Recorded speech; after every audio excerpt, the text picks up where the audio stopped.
Note: the following video depicts a specific configuration of the notebook. The same removal and replacement procedures apply to all configurations of the notebook.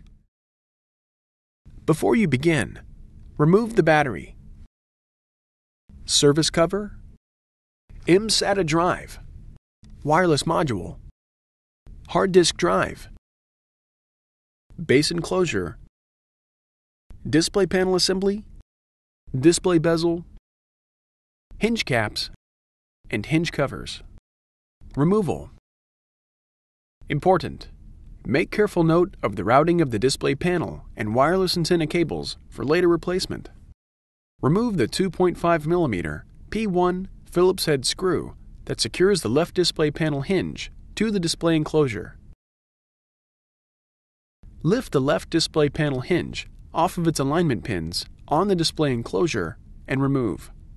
The right display panel hinge is removed in the same manner.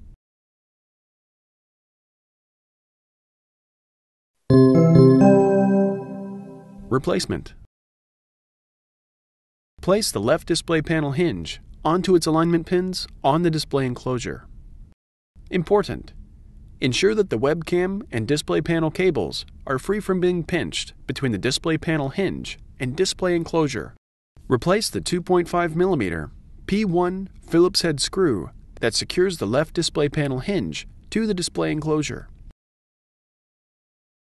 The right display panel hinge is replaced in the same manner.